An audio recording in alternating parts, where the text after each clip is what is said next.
자, 오늘 우리에게 주시는 하나님 말씀을 받습니다.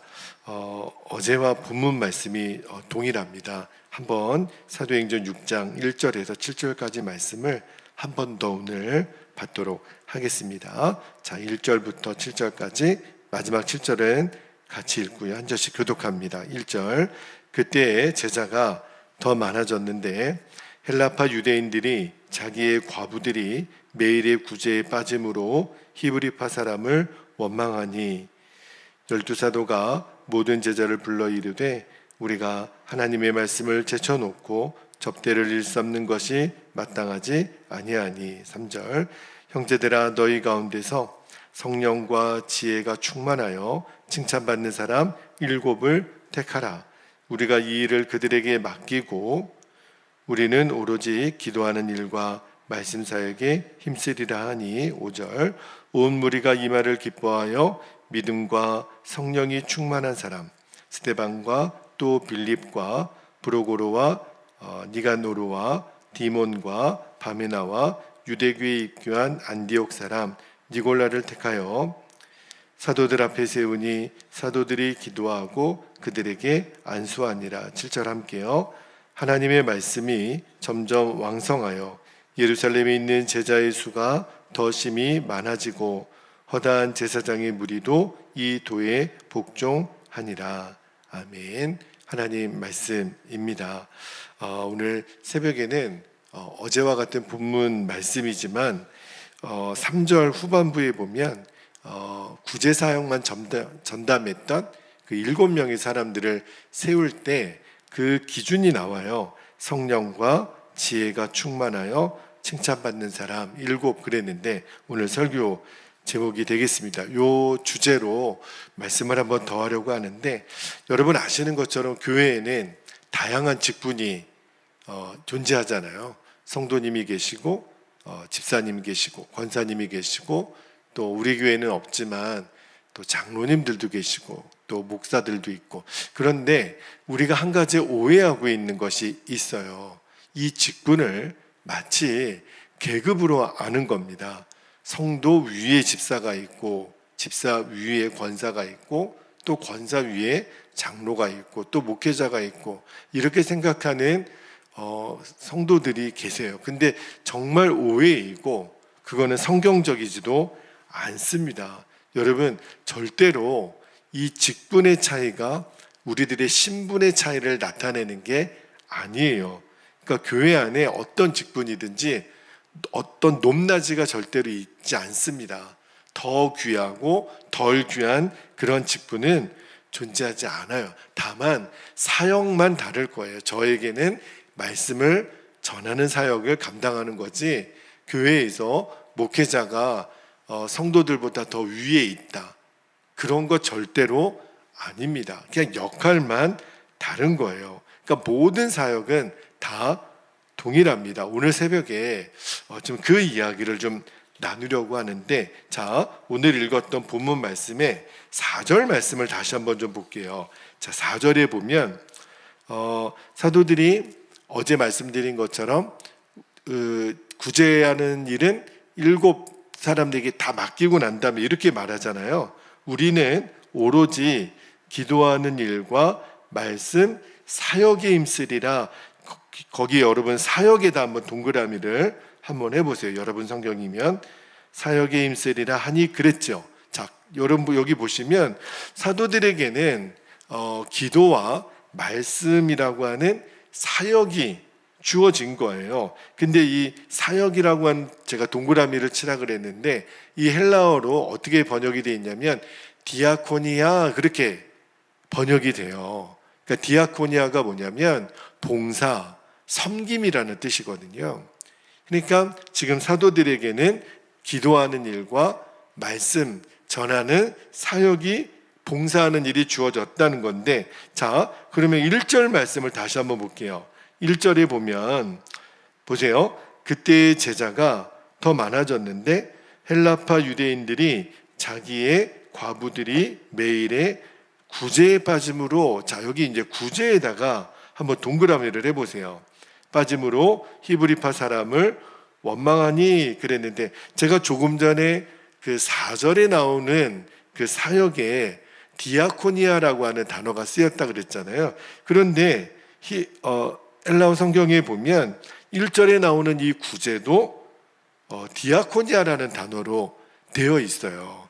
원래 이제 구제를 뜻하는 단어는 일반적으로 에렐레 모시네라고 하는 원래 쓰이는 단어가 있는데, 굳이 이 사도행전 6장에서는 1절에 나오는 구제도 또 4절에 나오는 사역도 한 단어로 기록이 되어 있는 거예요. 디아코니아로. 굉장히 중요한 의미가 담겨 있습니다. 그러니까 말씀을 전하는 것만 사역이 아니라 모두 사역이에요. 구제하는 것도 똑같은 사역이라는 거예요. 그러니까 말씀 전하는 일도 구제를 하는 일도 다 똑같이 중요하다는 거예요. 자, 여러분, 헬라파 유대인들이 막 어제 원망하는 일이 있었죠. 그래서 사도들이 이제부터 구제하는 일은 7사람에게 맡기고 우리는 오직 기도와 말씀 전하는 일에 우리가 전심하겠다. 그렇게 말한 것이 구제보다 말씀과 기도 사역이 더 중요하고, 그래서 말씀을 한 게 아니라는 거예요. 똑같다라는 거예요. 자, 오늘 말씀에 보면 구제 사역을 감당하는 7명의 사람을 세우죠. 우리는 흔히 이 7명의 사람에게 집사들이라, 그래서 7집사라고 흔히 알고 있어요. 그죠? 그런데 우리가 이 7명의 이름 중에 다른 사람은 생소할지 모르겠지만 첫 번째 등장하는 사람은 여러분이 기억하시죠? 첫 번째 등장하는 사람이 누구예요? 스데반이에요. 그래서 우리가 보통 스데반 집사 그렇게 이야기를 하잖아요. 뭐 집사라고 번역해도 그렇게 크게 다르지는 않습니다. 디아콘이라고 하는 그 뜻도 섬기는 자, 일꾼, 그런 뜻이 있거든요. 그런데 이 스데반이라고 하는 분의 이야기를 이제 사도행전 6장, 7장에 쭉 한번 볼 거예요. 왜 이분의 이름이 중요하냐면 초대교회의 최초의 순교자가 예수님의 제자들이 순교하기 전에 먼저 순교했던 사람이 바로 이 7 봉사자들, 7 사역자들 안에 있었던 바로 스데반이었어요. 아, 그렇구나. 굉장히 이분들의 역할이 중요했다라는 것을 상징하는 거죠. 자, 오늘 본문에는 집사라는 단어는 등장하지는 않지만 이 7명을 우리가 집사라. 근데 엄밀히 말하면 집사라는 용어보다는 사역자 또는 봉사자라고 번역하는 것이 사실은 더 성경적입니다. 자, 그런데 이 7명의 사람들의 특징이 있어요. 이 사람들이 도대체 어떤 사람이길래 구제하는 사역을 전담하도록 세웠느냐면, 자, 3절 말씀에 보면 그 기준이 나와요. 자, 3절 한번 다시 읽어드릴게요. 형제들아, 너희 가운데서 밑줄합니다. 성령과 지혜가 충만하여 칭찬받는 사람 7을 택하라. 우리가 이 일을 그들에게 맡기고. 자, 여기 보면 첫 번째 조건이 성령으로 충만했던 사람, 성령이 충만한 사람을 이제 이 7명의 사역자로 세웠다는 거예요. 여러분, 성령이 충만한 거는 뭘 말할까요? 성령의 다스림을 받는 사람. 그러니까 성령님이 주시는 음성에 언제나 순종할 줄 아는 사람이 바로 성령 충만한 사람이죠. 이것이 바로 사역자의 첫째 조건이라는 거예요. 그러니까 앞으로 저도 이제 교회 안에서 직분자를 세우는 일이 있지요. 집사님을 세우고 또 권사님을 세우고 나중에는 우리 교회도 장로님이 세워지는 교회가 되었으면 좋겠어요. 그런데 그 첫 번째 기준이 뭐냐면, 직분을 주는 첫 번째 기준이 바로 성령이 충만한 사람. 아, 이분이 지금 성령의 다스림을 받고 있구나. 성령의 음성에 순종하는 사람이구나. 그거를 보면 직분을 줄 수 있다라는 거예요. 아, 성령님께 순종하기 위해서 이분이 기도하는 사람이구나. 성령 안에서 기도하는 것을 아는 사람. 그러니까 내 생각, 내 경험에 따라 기도하는 것이 아니라 성령의 인도하심에 따라, 성령의 다스림에 따라 기도하는 사람. 그런 사람은 반드시 성령의 음성을 듣고 순종하거든요. 그 사람이 바로 이 사역자의 첫 번째 조건이라는 거예요. 자, 두 번째 조건은 뭐라 그랬죠? 지혜가 충만한 사람. 지혜는요, 뭘 말하냐면 하나님의 말씀으로 어떤 상황을 분별할 줄 아는 사람. 이거를 결정해야 되나 저거를 결정해야 되나. 우리가 무언가를 결정할 때 되게 고민스러울 때가 있잖아요. 어제 저희 아이랑 앞으로 이제 고등학교 진학하는 문제를 위해서 어제 잠깐 이렇게 좀 나눔의 시간이 있었어요. 아이가 이제 그런 진학을 위해서도 고민하는 때가 됐더라고요. 아이의 의견도 들어보고 또 부모의 의견도 나눠보고. 그러나 어떻게 결정하는 것이 하나님의 뜻인지를 알기가 참 어려웠어요. 그래서 마지막에 제가 아이에게 부탁을 하나 했습니다. 우리가 함께 기도해 보자.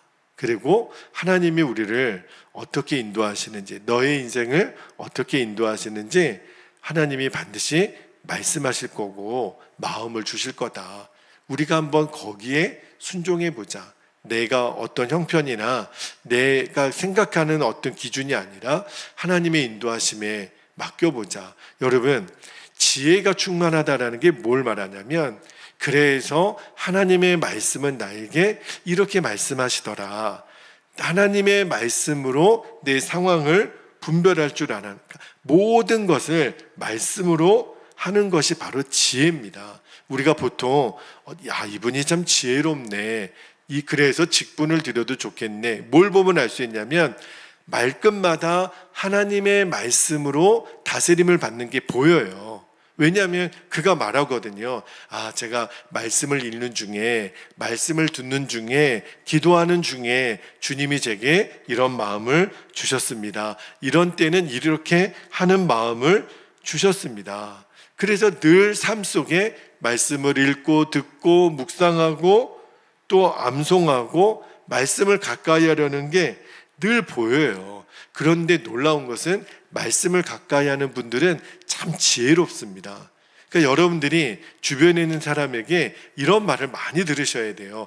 정말 지혜로우시군요. 정말 말씀으로 모든 것을 적용하시는군요. 여러분이 그런 이야기를 많이 듣고 계시다면 여러분은 지금 지혜로 충만한 사람이에요. 만약에 이 지혜로 일을 하지 않는 사역자가 되면 일이 안 됩니다. 일을 오히려 만드는 사람이 되죠. 자, 두 가지 조건. 첫 번째는 성령이 충만하고, 두 번째는 지혜가 충만하고, 그 다음에 세 번째 조건이 그래서 칭찬받는 사람이 된다라는 거예요. 여러분, 내가 아무리 성령 충만하고 지혜가 충만해도, 다른 말로 하면 내가 아무리 기도가 많고 말씀을 많이 알아도 교회 안에서 칭찬을 받지 못해요.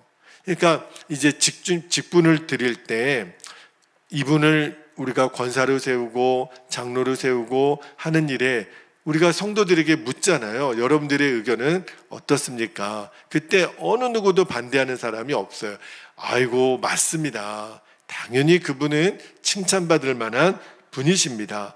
다시 말하면 교회 안에 성도들과의 관계가 너무너무 아름다운 거죠. 그러니까 가정에서도 또 교회에서도 세상에서도 모든 사람이 칭찬을 하는 거예요.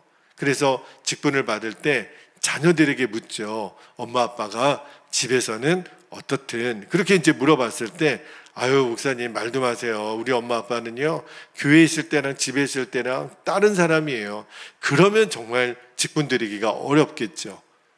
왜냐하면 가정에서 칭찬받는 부모가 못 되는 거예요. 그런데 우리 엄마 아빠는 교회에서나 가정에서나 똑같이 신실한 분들이세요.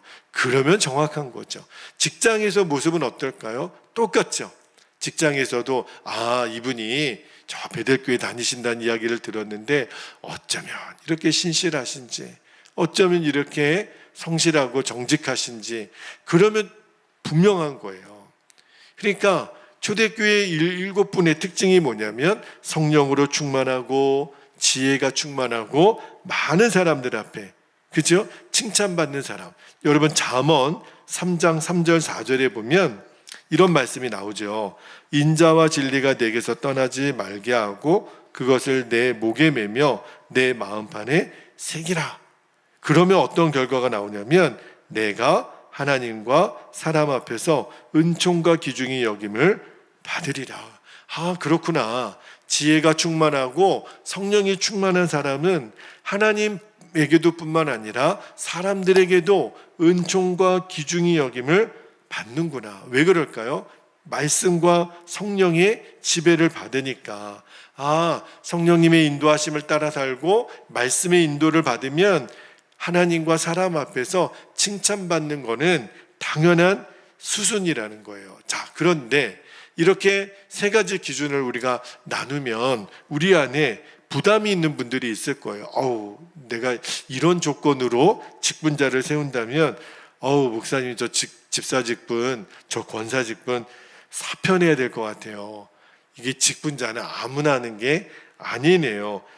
만약에 이런 생각이 여러분에게 든다면 이 말씀을 반밖에는 이해를 못 하신 거예요. 그러니까 이 말씀은 우리가 자격이 안 되는 직분자를 말하기 위해서 기록된 말씀이 아니라는 거예요. 그러니까 저도 이 말씀 세 가지 조건에 저는 어떨까요? 성령이 충만하고 지혜가 충만하고 하나님과 사람 앞에서 나는 칭찬받는 목사일까? 라고 하는 이 기준으로 제 자신을 어제도 한번 묵상해 봤거든요. 사실은 이 세 가지 기준에 자유로울 사람이 없어요. 그러니까 이 말씀은요, 성령 충만하지 않고 지혜 충만하지 않고 칭찬받지 않아도 주일 식사 봉사하는 것 정도 아무 지장이 없으니 나하고는 상관없는 말씀이야. 이렇게 말할 수 있는 사람은 한 사람도 없다는 뜻이에요. 왜냐하면 오늘 설교의 핵심이 뭐냐면 모든 사역은 다 귀하다라는 거예요. 오늘 본문의 핵심이 말씀을 전하는 사도뿐만 아니라 구제 사역을 하는 이 7명의 집사님들도 똑같이 귀하다라는 거예요. 다 똑같은 하나님의 종이에요. 목사만 하나님의 종이 아니라 여러분 모두도 하나님의 종입니다. 할렐루야. 그러니까 어떤 사역이 더 귀하고 덜 귀하고 그 기준이 아니에요. 우리는 모두 다 주님의 종이고 주님의 일꾼이죠. 큰 일 작은 일 없습니다. 그러므로 목사만 성령 충만 지혜 충만 칭찬받는 게 아니라 여러분들도 우리 모두가 성령으로 또 지혜로 충만하며 칭찬받는 사람이 되어야 돼요. 꼭 그 말씀을 기억하시기를 바랍니다. 대충 할 수가 없는 거죠. 다 귀한 일이니까. 다 영원한 주님의 나라를 위한 일이에요. 그 결과가 7절에 나와요. 자, 7절 말씀 한번 볼게요. 하나님의 말씀이 점점 왕성하여 예루살렘에 있는 제자의 수가 더 심히 많아지고 허다한 제사장의 무리도 이 도에 복종하니라. 저는 이 7절 말씀을 어떻게 처음에 이해했냐면 사도들이 말씀 사역을 되게 잘했나 보다. 그러니까 이렇게 역사가 일어나고 믿는 이들이 제자들의 수가 늘어나고, 그렇죠? 그런데 이 말씀 사역을 사도들이 잘했기 때문에 교회가 부흥한 게 아니에요. 그 말씀 사역에 전념할 수 있도록 누가 또 도와줬던 거예요? 이 7명의, 우리가 흔히 집사라고 표현을 해볼게요. 이 7명의 집사님들이 사도들이 이전에 그것으로 인해서 분주하여 말씀 사역에 전심을 다하지 못했던 역할들을 누가 대신 감당해 줬기 때문에요. 그 7명의 그 집사님들이 감당해 줬기 때문에 말씀 사역에 전심할 수 있어서 교회가 부흥됐다면 그 결과는요, 그 사도들의 역할만이 대단해서 이런 결과가 나온 게 아니라는 거예요. 이 말씀은 그 7명의 집사님들의 헌신과 사역이 없었다면 초대교회에 이러한 부흥은 일어날 수 없었다라는 거예요. 그래서 제 마음에 어떤 도전이 생기냐면, 하나님, 오히려 저는 집사와 같은 목사가 되게 해주시고 우리 성도들은 목사와 같은 집사, 목사와 같은 권사, 목사와 같은 장로들이 앞으로 우리 교회에 세워지게 하소서. 이게 여러분 하나님이 기뻐하시는 교회의 모델입니다. 저는요, 우리 교회 모든 성도들이 다 이런 사역자들이 되었으면 좋겠어요. 다시 말하면 제가 꿈꾸는 우리 베델 교회는 목사가 혼자서 모든 일을 다 하는 게 아니에요. 물론 교회 규모가 작아서 어쩔 수 없이 목사나 목회자 가정이 역할을 많이 감당할 때가 있죠. 그거 어쩔 수가 없죠. 사람이 당장 없는데. 지금도 저희가 예를 들어 저 같은 경우면 누가 정말 찬양 인도자가 대신 세워지거나 행정일을 좀 옆에서 도와주거나 그런 역할들을 하실 수 있는 분들이 있으면 좋겠어요. 그러나 아직은 그렇게 감당할 수 있는 그런 우리 교회 규모가 아니니 지금은 제가 감당하지만, 그러나 궁극적으로는 앞으로 우리 성도들이 이 모든 역할들을 함께 나누어서 할 수 있는 그런 교회가 되기를 바랍니다. 그러니까 목사 중심의 교회가 아니에요. 어떤 특정한 사람의 중심의 교회가 아니라 우리 모두가 다 주인된 마음을 가지고 교회를 섬기는 거죠. 이 주인된 마음은요, 종의 마음의 반대의 개념이 아니라 특권의식을 말하는 그런 주인의식이 아니라 우리 교회를 내가 함께 떠받쳐 나아가는, 함께 섬기고 나아가는 그런 마음의 주인의식을 말하는 거예요. 그렇게 교회를 세워나갈 때 우리 교회가 건강한 교회가 되는 겁니다. 그래서 저는 앞으로 우리 성도들이 얼마나 보이지 않는 곳에서 그 교회를 섬기는 일을 많이 합니까? 이렇게 우리가 기도의 자리 섬기는 것도 너무너무 귀한 섬김이에요. 우리가 청소를 하거나 또는 안내를 하거나 식사를 섬기거나 저의 말씀 전하는 역할과 똑같은 거예요. 이게 차이가 없는 거예요. 우리는 다 주님 안에서 함께 교회를 섬기는 사역자라는 거예요. 그렇게 주님이 우리를 불러주신 겁니다. 그 결과 오늘 이 7절 말씀에 나타났던 하나님의 말씀이 흥왕하여 제자들의 수가 많아지고, 그리고 이 익산 땅에 하나님의 나라가 놀랍게 세워지는 일에 저도 여러분도 함께 쓰여져 가는 거예요. 오늘 이 부분 때문에 이 본문을 여러분께 다시 한번 전한 겁니다. 그래서 우리 교회는 목사와 성도가 구분이 안 되는 거예요. 오히려 우리 성도님들이 더 목사 같은 거예요. 그리고 저는 오히려 더 성도 같은, 그게 진짜 아름다운 교회의 모델입니다. 목사는 절대로 군림하거나 위에 있는 존재가 아닙니다. 우리는 다 똑같아요. 다 주님 안에 함께 지어져 가는 사역자들입니다. 그렇게 여러분들이 우리 교회를 함께 섬기고 주님의 나라를 위해서 꼭 쓰임받게 되기를 주님의 이름으로 축복합니다. 자, 우리 함께 기도하겠습니다.